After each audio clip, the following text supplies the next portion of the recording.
بسم اللہ الرحمن الرحیم۔ لیلۃ القدر کی کیا فضیلت ہے اور اس رات میں کیا ہوتا ہے؟ لیلۃ القدر کی رات کی فضیلت کا اندازہ اس بات سے لگایا جا سکتا ہے، اللہ تعالیٰ ارشاد فرماتے ہیں لیلۃ القدر خیر من الف شہر، لیلۃ القدر کی رات 1000 مہینوں سے بہتر ہے۔ یعنی ایک رات جو ہے وہ 1000 مہینوں سے بہتر ہے۔ جو بندہ اس رات میں اللہ تعالیٰ کی عبادت کرے گا تو اللہ تعالیٰ اس کو 1000 مہینوں سے زیادہ کی عبادت کا ثواب عطا کریں گے۔ اور اس رات کی فضیلت اتنی زیادہ ہے کہ اس لیلۃ القدر کی رات پر اللہ تعالیٰ نے پوری ایک سورت کو نازل کیا اور فرمایا انا انزلناہ فی لیلۃ القدر، کہ بے شک ہم نے لیلۃ القدر کی رات میں قرآن پاک کو نازل کیا ہے۔ اور اس کا شان نزول یہ ہے کہ حضور صلی اللہ علیہ وسلم نے صحابہ کرام رضی اللہ تعالیٰ عنہ کی جماعت بیٹھی ہوئی تھی، فرمایا کہ بنی اسرائیل کے اندر ایک ایسا عابد تھا جو دن بھر روزہ رکھتا اور ساری رات جو ہے اللہ تعالیٰ کی عبادت کرتا رہتا، اور 83 برس تک اس نے یہ عمل کیا کہ اس طرح اللہ تعالیٰ کی عبادت کی۔ یا فرمایا کہ بنی اسرائیل کے اندر ایک ایسا مجاہد تھا جو دن بھر جہاد کرتا اور رات پر اللہ تعالیٰ کی عبادت کرتا تھا، دن میں اگر تھوڑا وقت مل جاتا تو سو جاتا، ورنہ اللہ کی عبادت میں لگا رہتا تھا۔ تو اس نے 83 برس تک اس طرح اللہ تعالیٰ کی عبادت کی۔ جب صحابہ کرام رضی اللہ تعالیٰ عنہ نے سنا تو تھوڑے پریشان ہوئے اور فرمایا یا رسول اللہ صلی اللہ علیہ وسلم، ہم کس طرح اتنے سال تک عبادت کر سکتے ہیں کہ ہماری تو عمر ہی وہاں تک نہیں پہنچتی۔ ایک وقت موقع پر آپ نے فرمایا تھا کہ اس امت کے اوسط عمر 60 سے 70 سال کے درمیان ہے، تو ہماری عمر ہی جب وہاں تک نہیں پہنچتی تو ہم کیسے اللہ تعالیٰ کی عبادت کو پہنچ سکتے ہیں، ہم کیسے اللہ تعالیٰ کی عبادت اتنی زیادہ کر سکتے ہیں؟ تو اللہ تعالیٰ نے اس امت کو یہ شرف بخشا اور یہ رات عطا کی اور فرمایا یہ رات جو ہے لیلۃ القدر کی رات، یہ 1000 مہینوں سے بہتر ہے۔ جو بندہ اللہ تعالیٰ کی عبادت کرے گا اللہ تعالیٰ اس کو بہت زیادہ ثواب عطا کریں گے، اور اس رات کی یعنی 83 برس تک جو اس نے عبادت کی تھی اللہ تعالیٰ اس کو ایک رات کی عبادت کرنے کا اتنا ثواب عطا کریں گے، اتنی عبادت کا ثواب عطا کریں گے۔ تو ہمیں اس رات کو غفلت میں نہیں رہنا چاہیے، اللہ تعالیٰ کی زیادہ سے زیادہ عبادت کرنی چاہیے۔ حدیث پاک کے اندر رسول اللہ صلی اللہ علیہ وسلم نے ارشاد فرمایا من قام لیلۃ القدر ایمانا واحتسابا غفر له ما تقدم من ذنبه، فرمایا کہ جو شخص ایمان اور ثواب کی نیت کے ساتھ اس رات لیلۃ القدر کی رات میں قیام کرتا ہے تو اللہ تعالیٰ اس کے پچھلے گناہوں کو معاف فرما دیتے ہیں، ثواب بھی حاصل ہوتا ہے اور پچھلے گناہ بھی معاف ہو جاتے ہیں۔ اور اس رات کو ہوتا کیا ہے؟ تنزل الملائکۃ والروح فیہا باذن ربہم،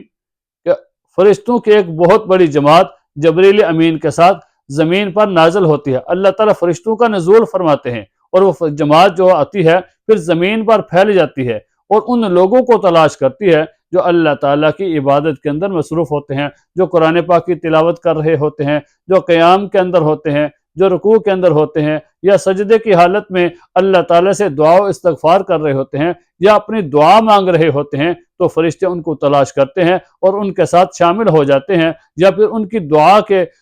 اوپر آمین کہتے ہیں۔ تو فرشتے ان لوگوں کو تلاش کرتے ہیں جو اللہ تعالیٰ کی عبادت کے اندر مصروف ہوتے ہیں، اور پھر فرشتے ان کے لیے بھی دعائے استغفار کرتے ہیں۔ حدیث پاک میں آتا ہے کہ ان فرشتوں کی جو تعداد ہے صحراؤں کے اندر اور دریاؤں کے اندر جو ریت کے ذرات ہیں ان ذرات سے بھی زیادہ ہوتی ہے۔ ابھی اندازہ کریں کہ صحرا کی جو ریت ہے اس کا اندازہ لگایا جا سکتا ہے کہ اس کے ذرات کتنے ہیں، یا دریا کے اندر جو ریت ہے اس کا اندازہ لگایا جا سکتا ہے کہ ان کی کتنے ذرات ہیں۔ فرمایا کہ ان صحراؤں اور دریاؤں کی ریت کے ذرات سے بھی زیادہ تعداد میں یہ فرشتے ہوتے ہیں۔ تو یہ فرشتے ان لوگوں کے لیے دعا استغفار کرتے ہیں جو لوگ اللہ تعالیٰ کی عبادت کے اندر مصروف ہوتے ہیں، اللہ تعالیٰ کی عبادت کر رہے ہوتے ہیں۔ تو اس رات کو ہمیں غفلت سے نہیں گزارنا بلکہ اللہ تعالیٰ کی عبادت میں گزارنا ہے۔ لیکن افسوس کی بات یہ ہے کہ کچھ لوگ ایسے بھی ہوتے ہیں جن کی بخشش اس رات میں بھی نہیں ہوتی۔ جو برکت والی رات ہے، فضیلت والی رات ہے، اس رات کے اندر بھی کچھ لوگ اپنی بخشش نہیں کروا سکتے، اللہ تعالیٰ کے ہاں ان کی مغفرت نہیں ہوتی۔ اور حدیث پاک میں آتا ہے کہ ان میں سے وہ شخص ہے جو شرک کرنے والا ہے، جو اللہ تعالیٰ کے ساتھ کسی کو شریک کرتا ہے، تو اس لیلۃ القدر کی رات میں اس کی بخشش نہیں ہوتی۔ یا ایک وہ آدمی ہے جو شراب کا عادی ہے، ان کا شراب پینے والا ہے، شراب کا عادی ہے، مسلسل شراب پیتا رہتا ہے، شراب سے توبہ نہیں کرتا، فرمایا اس بندے کی اس رات کو بخشش نہیں ہوتی۔ اور ایک وہ بندہ جو ماں باپ کا نافرمان ہے، ماں باپ کی نافرمانی کرتا رہتا ہے، فرمایا اس بندے کی اس رات کو بخشش نہیں ہوتی۔ اور ایک وہ بندہ جو اپنے رشتہ داروں کے ساتھ قطع تعلق کرتا ہے، لوگوں کے سے قطع تعلق کرتا ہے، رشتہ ختم کرتا ہے، فرمایا اس بندے کی بھی اس رات کو بخشش نہیں ہوتی۔ اور ایک وہ بندہ جو ہر وقت اپنے سینے کے اندر بغض کی آگ کو جلا کے رکھتا ہے، وہ اپنے سینے کے اندر بغض رکھتا ہے، کینہ رکھتا ہے، فرمایا اس بندے کی اس رات کو بخشش نہیں ہوتی۔ تو اگر ہم میں سے اگر کسی کے اندر کوئی ایسا گناہ موجود ہو تو ہمیں سب سے پہلے اللہ تعالیٰ سے توبہ کرنی چاہیے، پھر اللہ تعالیٰ کی اس رات کے اندر عبادت کرنی چاہیے اور اپنے گناہوں سے معافی مانگنی چاہیے۔ اور فرمایا کہ یہ سلسلہ کب تک ایسا ہوتا ہے، یعنی کہ فرشتوں کی جماعت کا نزول ہوتا رہتا ہے اور فرشتے لوگوں کو تلاش کرتے رہتے ہیں اور ان کے لیے دعا استغفار کرتے رہتے ہیں۔ فرمایا کہ یہ سلسلہ کب تک چلتا ہے، فرمایا کہ حتی مطلع الفجر، یہاں غروب آفتاب سے لے کے صبح صادق تک، یعنی کہ صبح طلوع فجر تک جو ہے یہ سلسلہ چلتا رہتا ہے کہ فرشتوں کا نزول ہوتا ہے اور فرشتے ان لوگوں کے لیے دعا کرتے ہیں کہ جو اللہ کی عبادت میں مصروف ہوتے ہیں۔ تو جو بندے، تو معلوم ہوا کہ جو بندے اللہ تعالیٰ کی عبادت نہیں کر رہے ہوتے، غفلت میں ہوتے ہیں یا غفلت کی نیند میں ہوتے ہیں،